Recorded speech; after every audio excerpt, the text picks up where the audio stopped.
Hey, I'm David from Team 2CEDZ. I'm here for our first installment of The Good, the Bad, and the Ugly. Today we're doing it on Halo 1 Combat Evolved. Okay, to start for The Good, the Bad, and Ugly, obviously the good. Halo 1 is just a great game in general. It revolutionized the first-person shooter in a sense. It really set up the Halo universe nicely. Um, Everything played in well.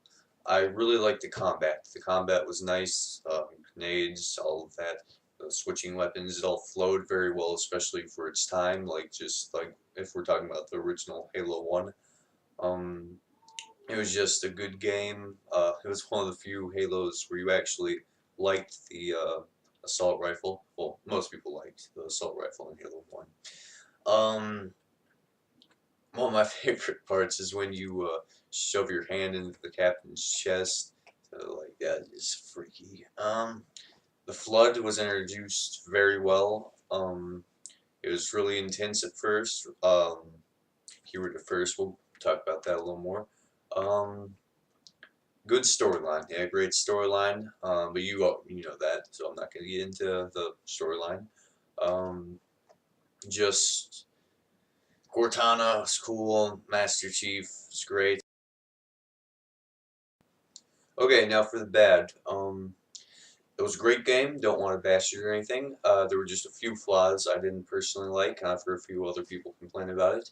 To start off, the flood. I know I just said it was good at first, but I mean it is really intense at first. But then it gets to the point where it becomes very rudimentary. It all seems the same, and you really just feel like you're mowing down space loogies after a while. So could have really improved the combat with the flood. But overall, it's a good game. Uh, like for that portion. Another flaw, just kind of annoying, the lack of variety in the guns, because you wind up using the same guns for most of the game. And the shotgun, I know this was a nice, this seemed nice and all while you're playing it, but it was kind of a flaw that you could hold 12 shots in a single pump action shotgun. Little flawed, but you know, just minor things like that. The lack of variety in the enemy. There were like after a while, yet again, you feel like you're just doing the same thing over and over again.